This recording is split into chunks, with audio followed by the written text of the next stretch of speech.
Our next speaker, we're very excited. I was in Paris at a international organisation for marriage conference, and we went to some event that was happening off to the side, and Jennifer Lahle was speaking there, and I was impressed. I said, I've got to get it to New Zealand. This was in 2015 in Paris. And so I apologise, it's taken 7 years to get you here. But Jennifer Lahle is part of the bioethics and culture. I didn't get that label right because I haven't got my paperwork, but you know what it is. She'll explain it to you. But it's a very topical issue at the moment because obviously the government is pushing to liberalise the laws around donor conception, around surrogacy. And Jennifer Lahle is, in my view, the world expert on it. So we are very privileged to have her here, and her husband Dan. We almost didn't let them in the country. We made them wear a mask on the flight, but they still made it, so it's a miracle. So please welcome Jennifer Lahle.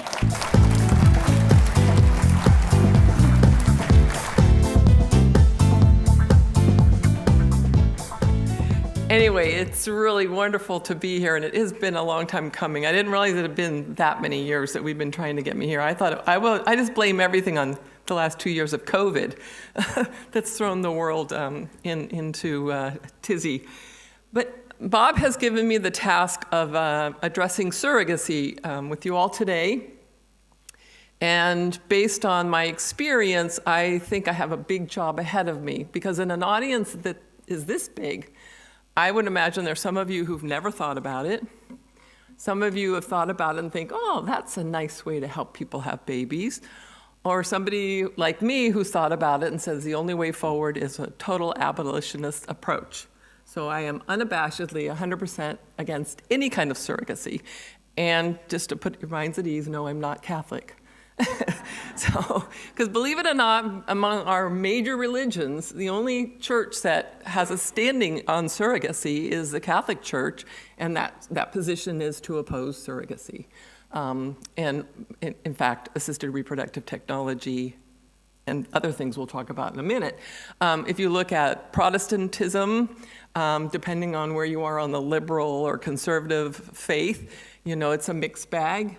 Within Mormonism, it's a mixed bag. Mitt Romney has 3 grandchildren through commercial gestational surrogacy. It's a mixed bag with Muslims. I spoke once at a big conference in Qatar, and I thought my message would be surely very well received in a very Muslim country, and I was surprised that half of the people in the audience wanted to send me on a plane back to America right away. And within, if I didn't mention, Judaism is also very divided on this. So I am not Catholic, but I am 100% against surrogacy. I can't talk about surrogacy first without talking about the larger category, which we call third-party conception. Much of surrogacy depends on third-party conception. Not always, but much of it does. So, for example, in the United States, we have a very high-profile conservative public figure media darling by the name of Dave Rubin. I don't know if any of you have ever heard of Dave Rubin, but Dave Rubin is a gay man. He's married to a man whose name is also Dave. It must be, in this world of gender confusion and non-binary, being married to somebody who has the same name as you.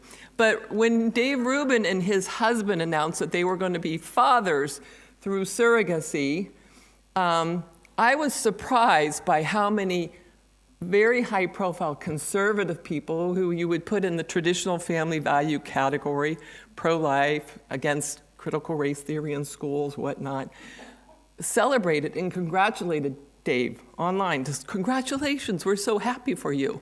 And I thought, oh, here I am again, the party pooper.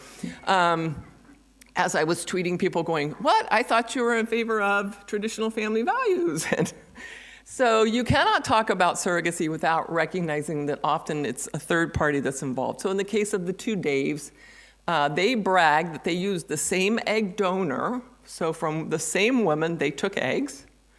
They wanted to use their own sperm so that they each got their own baby. So the embryos were made from the same egg donor. I feel like I need a flow chart. The same egg donor with different sperm. And then they implanted them into separate surrogate mother wombs. So they hired 2 women to carry their babies. So the babies are kind of like twins because they have the same genetic mother, but they're kind of not twins because they have different fathers and they're born of different birth mothers. So you have to talk about egg donors, risks to egg donors, what's involved in egg donation.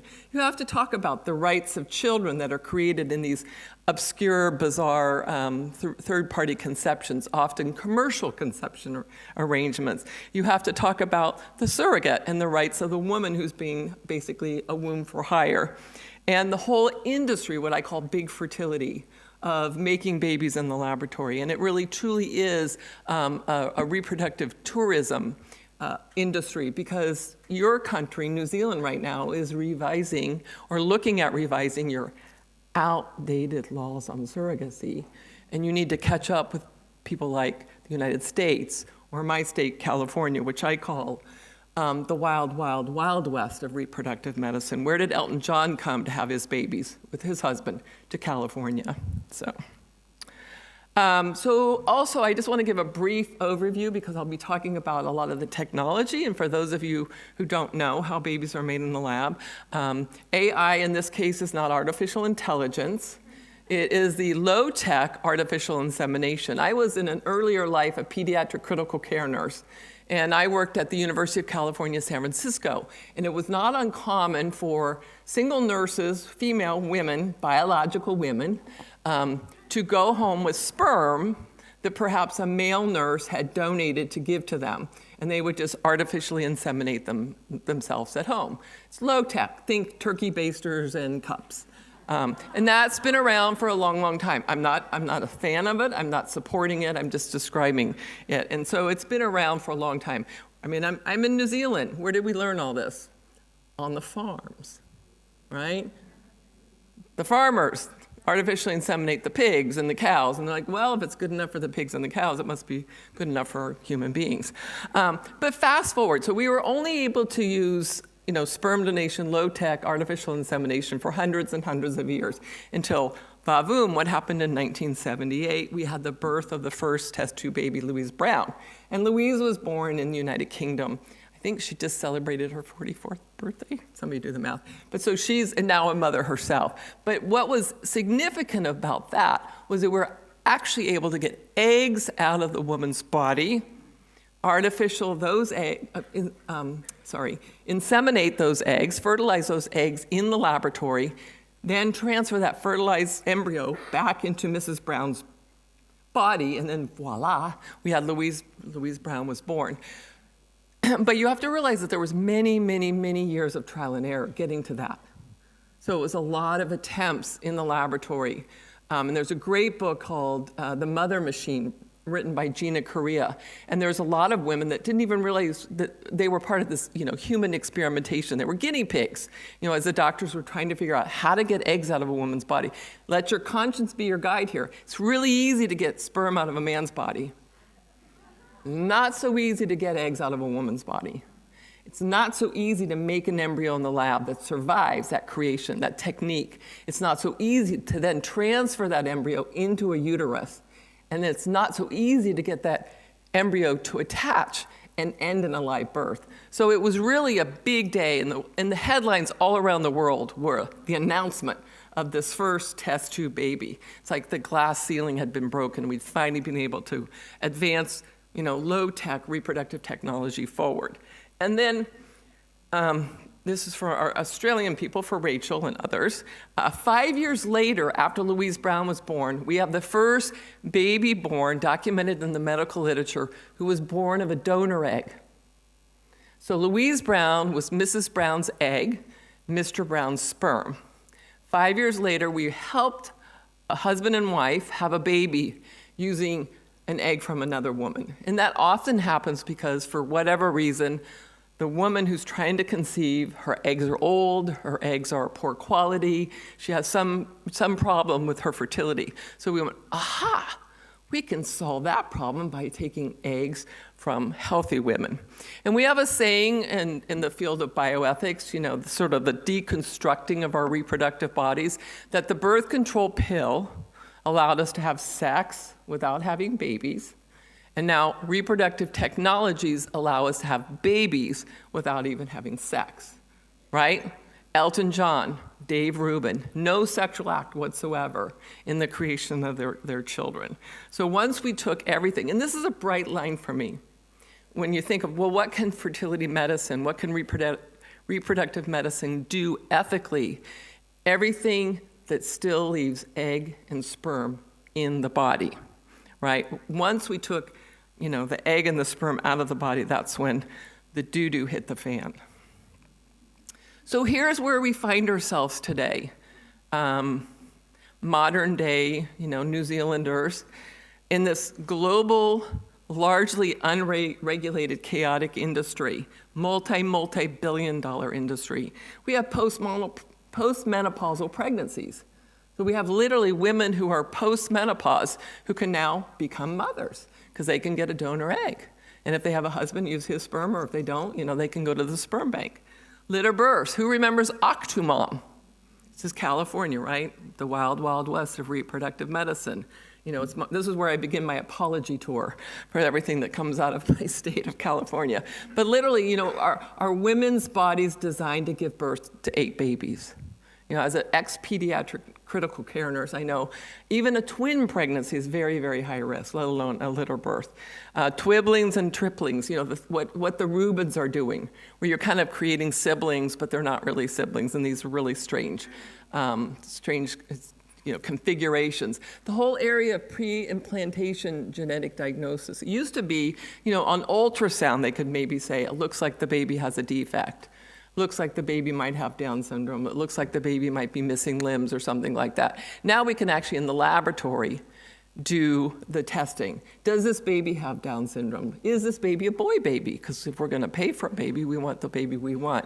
And all that whole area of just, when you think of designer babies, picking and choosing. When you look at the catalogs for sperm donors and egg donors, it's very much driven by characteristics, height, intelligence, IQ. Save your siblings. If anybody, again, this is my American example, but there was a great book out years ago by Jodi Picoult called My Sister's Keeper, which was then made into a movie. And we saw this in pediatric nursing. If you have a sick child who's in need of a bone marrow transplant, and if that child doesn't get that transplant, then that child perhaps has a high likelihood of dying. So now we can create, in the laboratory, embryos from the mother and father. We can test those embryos and find out which one is the genetic match for the sick child who's living, and then that baby is carried to term. When the baby is born, they collect the blood-rich umbilical cord blood that's rich in stem cells, and they do the bone marrow transplant to the sick child. And basically that child is the savior, because that child was born to save the life of the sick sibling. And that's actually happened quite often in the United States. I'm not sure if it's happened here, but the first young boy was Adam Nash, and he was in Chicago, and his parents did this. And you have to wonder, what does this do to the dignity of the child who was created, specifically as an end to a mean, the dignity of the children who were created that didn't make the cut, so they weren't, selected to come to life in order to save the life. Singles, mothers by choice, huge demographic. Fathers by choice, single dads by choice.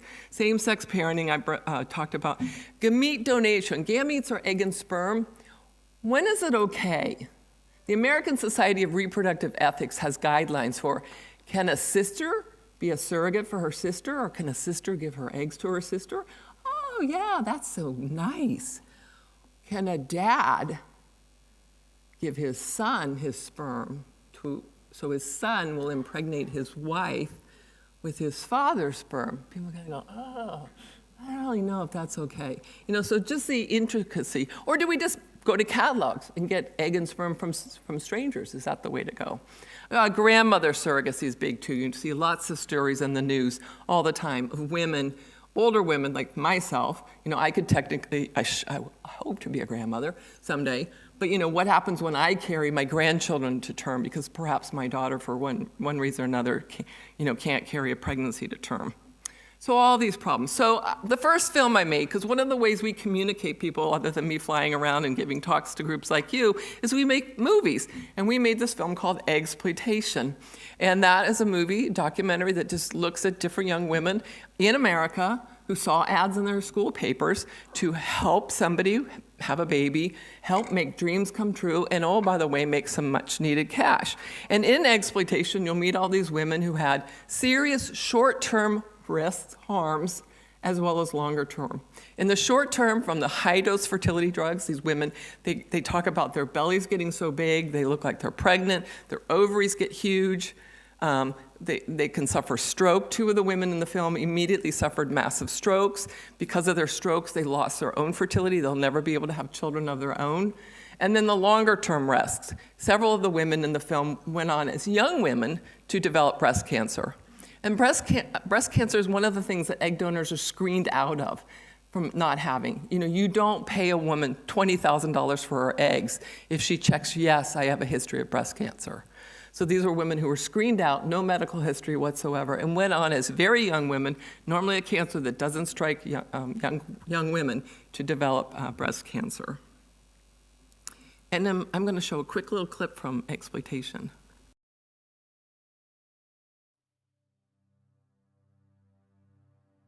And we see young women being looked at as a market for eggs. If you're tall, attractive, physically fit, and have a desire to help, and what person doesn't want to see themselves that way?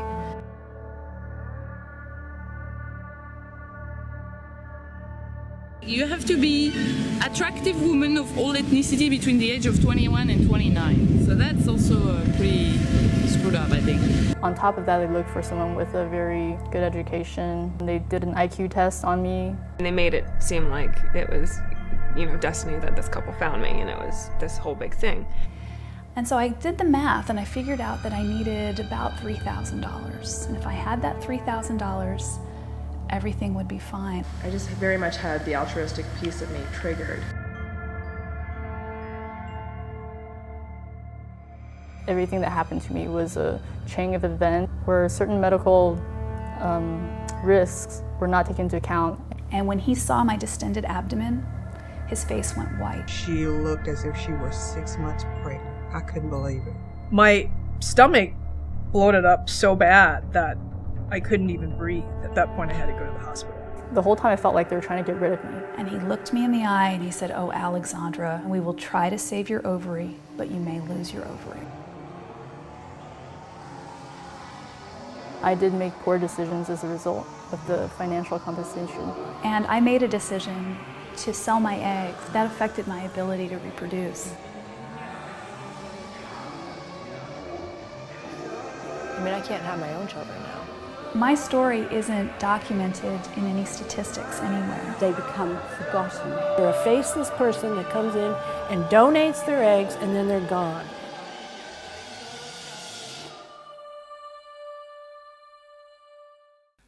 You can watch all of my films for free on our YouTube channel too, just a little blurb. Center for Bioethics and Culture Network, our YouTube channel has all of our films there for free. So egg donation is very, very exploitative. It's very risky to the young woman's short-term health as well as her long-term health. These are some of the ads. You know, my husband, who's here with me, went to UC, University of California, Berkeley. Two of our daughters went to the University of California, Berkeley. These ads are very prominent in big newspapers on campuses like Stanford. You see this. They want a genius egg donor, not just some stupid egg donor. Give us a genius one. Sorry, I'm going to go back. Real quick, as a caveat, we tried to get Stanford University to pull their ads. One of the women in Eggsploitation was a Stanford student. At the time, suffered a massive stroke, was paid $750 because the stroke meant that she wasn't able to go forward with selling her eggs. We tried to get Stanford University to pull their ads from the student paper, and they said, we make so much money from the fertility industry that pays to run ads in our school paper that we can't say no to those ads, even though they knew that it was putting young women at Stanford at risk. You can't talk about third-party conception without talking about the children that are born of this. In our film, Anonymous Father's Day, you'll meet these people who were born of anonymous sperm donation. France just last week announced that no longer will egg or sperm donation be allowed to be anonymous. It's a step in the right direction. Colorado is the first state in the United States that has now said that egg and sperm donors cannot be anonymous. So the children, if they're told, a lot of children are still lied to, but if they're told that they were born of anonymous egg or sperm donation, by the time they're 18, they have the right to go down and get access to their records that will show who their biological mother or father is. So you'll hear through these young people how they found out. Sometimes they knew from a really early age, like Alana on the screen.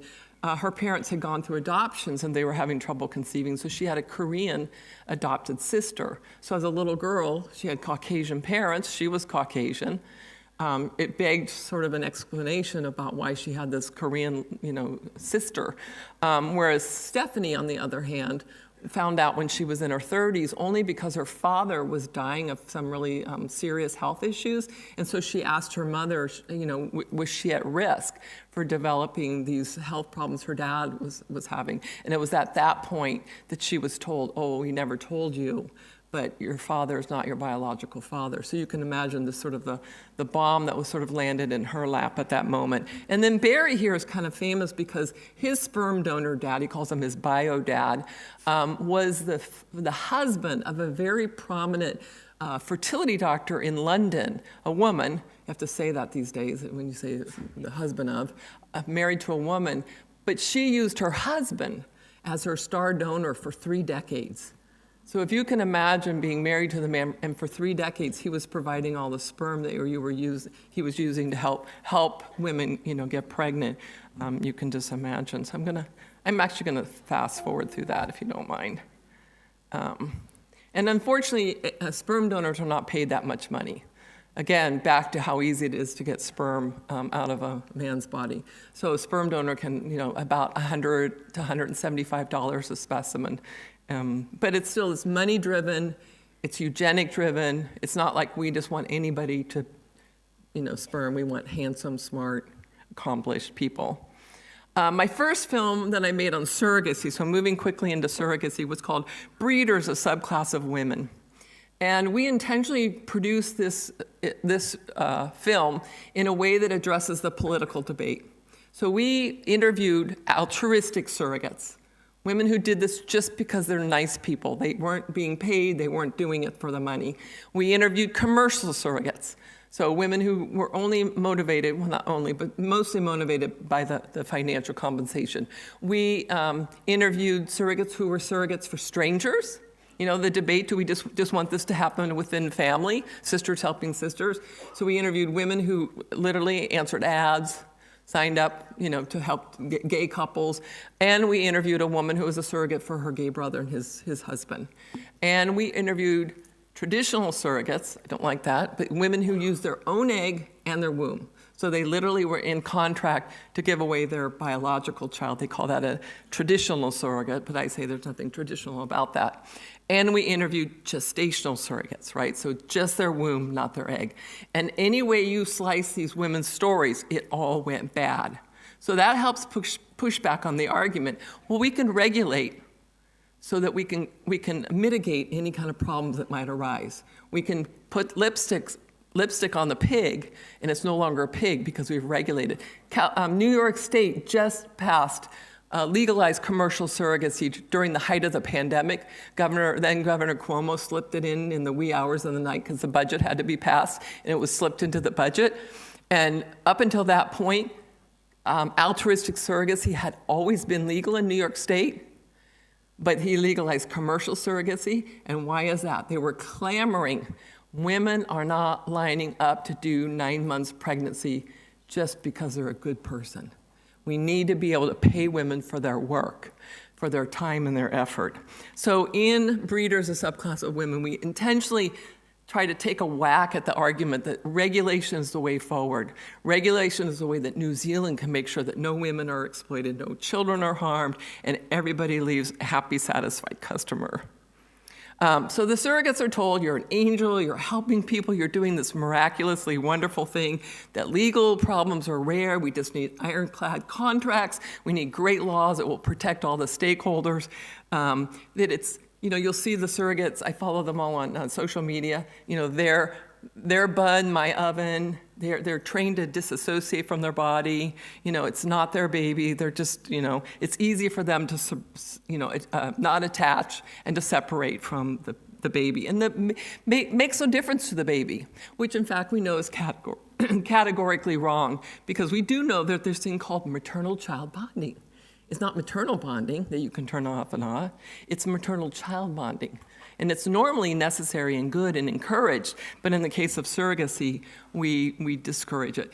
And I read so many surrogate contracts, because the first thing that happens when a woman contacts me because she's gotten into trouble, the first thing I say is, please send me your contract, because I want to read your contract so I know what you've agreed to, what you can and can't do to keep you from getting into further any kind of breach of contract or any kind of non-disclosure agreement she's signed.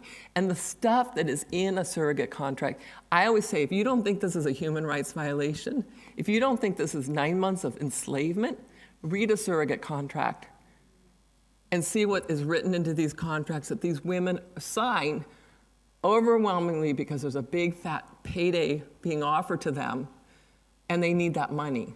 So for example, one surrogate in California, she was a surrogate for strangers, people she'd still never met. She agreed per her contract to termination or selective reduction language, and she discovered upon positive pregnancy tests she was pregnant for triplets. And she'd signed a contract that said she would selectively reduce down the pregnancy. Of course, the intended parents who had hired her decided they didn't want triplets, they wanted twins. And so they asked her to reduce down one of the babies. And she said, yes, I agreed, but you never think it's going to happen, right? You never think it's going to happen, and that pressure of, I really need that money. And so she contacted our organization, and we had to scramble to get her pro bono legal help, because the contract is punitive. You're in breach of contract. You will have to pay back all of the money. If you don't terminate the pregnancy, if you allow that child to be born, you'll have to keep that child. So there's all this kind of punitive, manipulative, coercive kind of language that's attached to these contracts. Again, the marketing. United Kingdom doesn't allow marketing, but as they are looking at, in England, revamping their surrogacy laws, one of the things that they're trying to get into their law is that they'll be legally allowed to now advertise.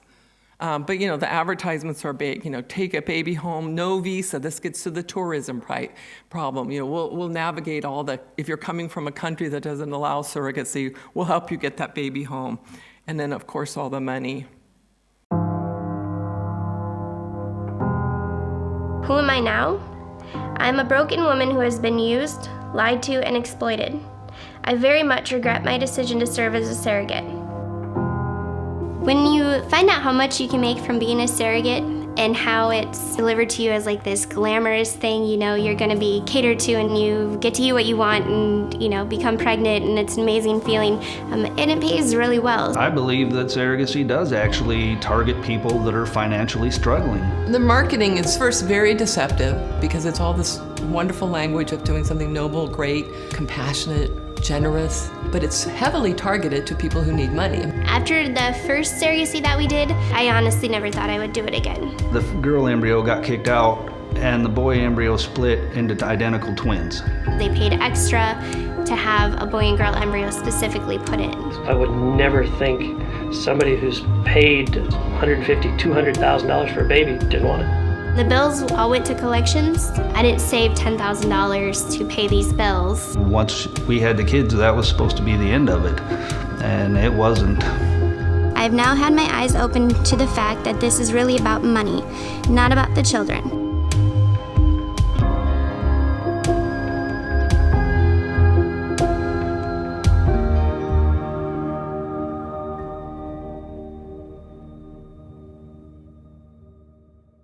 Because that year, every year the theme at the United Nations is different, and that year it was economic empowerment and work for women. And a lot of the argument is this is economically empowering It's work, and women should be compensated. If you look at what's happening in third world countries, you'll hear people say, well, it's helping lift these people out of poverty, that they can rent their bodies and make all this money that they otherwise would never make. But in big fertility, again, thinking of breeders, we were just looking at the landscape in the United States and all these different machinations of how surrogacy can be practiced. With big fertility, we had one U.S. surrogate, you saw on camera there, Kelly Martinez, but she had done 3 different surrogacies. One was for a gay couple in France. All surrogacy is illegal in France. All surrogacy is illegal in France. The sky has yet to fall.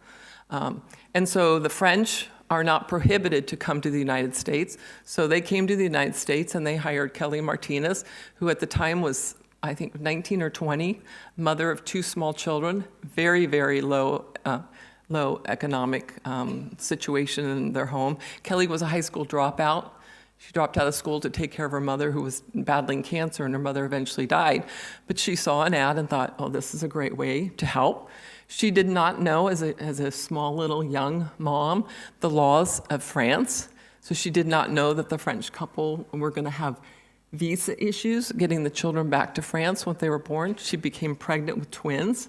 Once she delivered the babies, the French couple said, you need to go to Chicago. Kelly was living in South Dakota. You need to come to Chicago, which is very far away, and meet with us at the French consulate, because they wanted to bring the children back to France with passports. So they needed to be French citizens. Normally, when people come from France to the United States, they go back and they have to go through a legal formal adoption. And then the children will get passports, and then they will become French citizens. But they wanted to fast track. They wanted to leave the United States with passports for these children already French citizens. At that time, France had not yet legalized same-sex marriage in the country. So she gets to the consulate. She's already being told, if you don't do this, you will have to keep these twins. She's young, she's broke, she's got 2 small children. She goes to the consulate. The whole entire meeting is in French. She's signing documents that are in French. There's nobody that's translating. The story she's told that the Frenchmen have cooked up is that Kelly has had an affair with one of the men in the couple, and that these are her children, that she is biologically the mother of these children, and she's consenting to giving the children because she's trying to save her marriage from this infidelity, which of course was just a lie. And then they finally went back to France. When Kelly went with me to France, because the French have translated this film into French, she was so worried, and we had to assure her, because she thought the minute she stopped, put her foot on French soil, they'd arrest her for something that she did at the consulate, some documents that she signed. And the French were like, no, we're sure you'll be fine. But she was quite afraid to do that. Then the second surrogacy that Kelly did a few years later, again, because of their financial realities, was for a heterosexual couple in the United States. A year after Kelly gave birth to that little girl for that couple, they divorced. So she's like, and then she did it a third time, and people keep saying, why did she do it again? Well, the first time she thought that was just a one-off, right?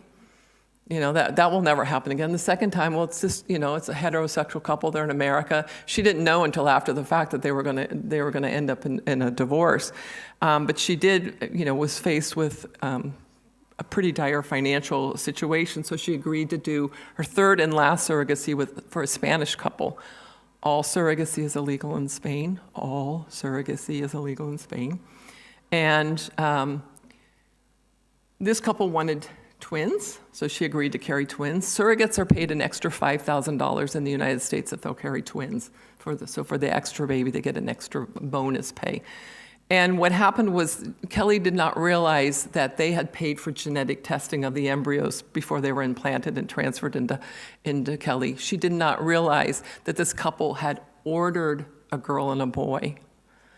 So when, and Kelly had never met this couple, there was obviously a language barrier because Kelly doesn't speak Spanish, and this couple in Spain spoke a little bit of English, but not very, very good. But Kelly let them know when the ultrasound results came back. She was so thrilled that they were having twin boys. And immediately the relationship between Kelly and the couple in France just imploded because they had paid extra and they did not want 2 boys. And so the relationship became very strained because the couple in Spain was insistent that somebody had made a mistake, somebody had done something wrong, somebody hadn't followed the orders. And so it became very, very stressful for Kelly. And then the last few weeks of the pregnancy, she had to be admitted to the high-risk maternity ward because she developed severe preeclampsia and had gestational diabetes, was borderline stroke. She ended up having to have emergency cesarean section and delivered the children about 10 or 11 weeks premature, which is really premature even for twins.